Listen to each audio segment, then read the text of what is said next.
Most couples have an active sex life. Peter has an Activia sex life. Yeah, my husband and I, we enjoyed 20 happy years. Then we met. This episode of Family Guy revolves around Lois discovering her comedic talent during a girls' night out. Women's night, you're all in your 40s.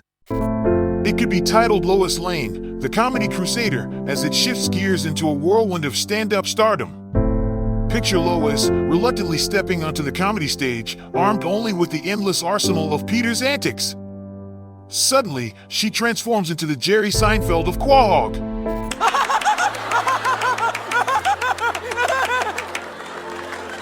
With the crowd roaring as she delivers zingers like, "My husband's greatest achievement? Perfecting the art of eating nachos without using his hands."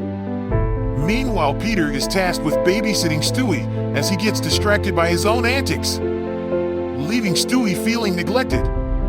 Peter's parenting skills, or lack thereof, take center stage in a subplot that might as well be called How Not to Watch Your Own Child.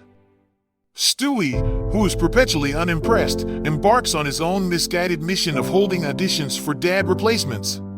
"I'm here to audition to be your dad." Oh, this isn't for the role of my dad, it's for the role of my daddy. Dewey, Mom couldn't get the poo stains out of your Moana onesie. She said she's gonna wash it again. Shut up! I'm trying to create a vibe here! Lois, reluctantly, takes the stage at an open mic night. Hey, could you put your phone away? My parents are here tonight. Rory gave us grandchildren, Seamus gives us this.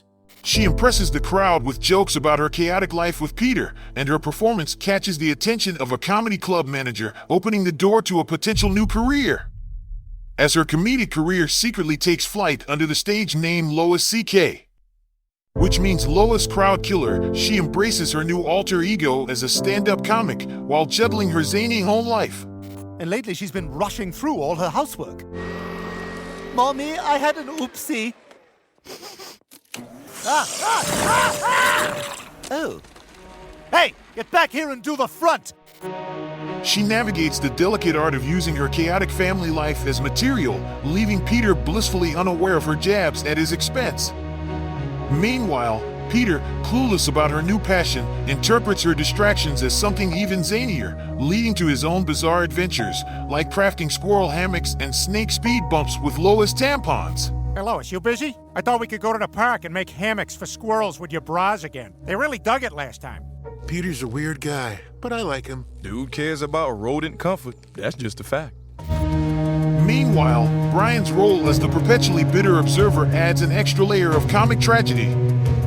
Watching him stew over Lois's meteoric rise as a stand-up comic, while his literary aspirations are literally thrown out with the trash, is peak dark comedy. Face it, she's lapping you, bro. Her new name is Ois, cause you took the L. Boom! Mark it on the burn board. Lois is lapping you, bro. Her new name is OIS, because you took the L. That roast alone deserves its own Emmy. Lois wrestles with the pressure to create an hour-long set for a regional comedy special, which prompts her to encourage Peter's typical antics in hopes of harvesting more comedic gold. So, she gave Peter extra boost cash for encouragement to gleefully embrace whatever pops into his head. Lois's burgeoning stand-up comedy career takes a dramatic turn when Peter discovers her act revolves around mocking his antics.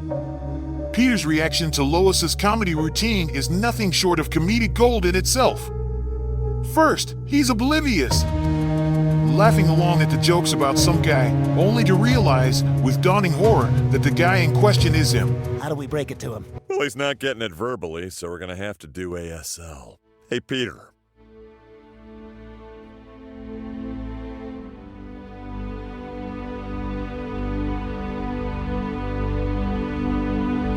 As Lois prepares for her first comedy special, Peter struggles with feelings of betrayal and embarrassment, especially after seeing her jokes go viral on social media. Determined to prove he's more than just a punchline, Peter attempts to reinvent himself as a serious and responsible family man. It's a full facepalm moment when he realizes hypotenuse wasn't a math hippo. In a right triangle, the sine of a given angle is equal to the ratio of the side opposite that angle to the hypotenuse. And a hypotenuse is not a math hippo. So you lied to me? I just always wanted a family, and Classic Peter logic, he doesn't just miss the joke, he actively lives in it. This leads to hilariously misguided efforts, like giving his whoopee cushion a Viking funeral and literally selling his box of shenanigans on Craigslist because even he knows he can't stay away from chaos for long. Oh, what do you say, Peter? Would you rather ride the giraffe or take a sensible family car?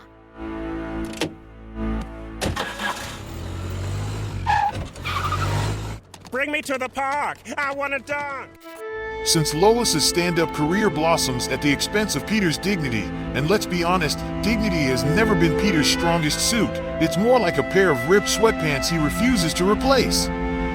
She faces the pressure of creating fresh material for her special, realizing that Peter's newfound seriousness has dried up her comedic goldmine. Lois finds herself in a catch-22. Peter's buffoonery is her comedic bread and butter. But now that he's trying to be mature, she's left with nothing to roast. My stand-up special is next week, and I am desperate for material. Peter's given me squat. He is drier than a Triscuit. It's like a chef losing their best ingredient, except instead of truffle oil, it's Peter falling off a ladder while trying to juggle raw eggs and a ham.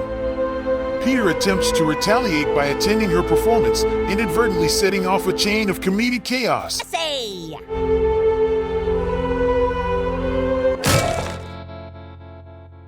These are theater chairs. They're not supposed to swivel. Huh. Weird. Did you break our chair? I improved your chair. Lois's act is met with mixed reactions from the crowd, with audience members throwing verbal and even physical jabs. And by jabs, I mean literal jabs, because apparently, post-Will Smith Oscar slap, stand-up comedy is now a contact sport. Please stop. Look, I just want to make you laugh. Well, we don't like your jokes, and Will Smith said we're allowed to hit comics. As things escalate, Peter jumps to her defense, rediscovering his protective instincts and putting aside his hurt ego. The episode explores themes of self-expression, the vulnerability of comedy, and the fine line between teasing and taunting. Peter redeems himself by leaping to Lois's defense mid-riot. But please, calm down.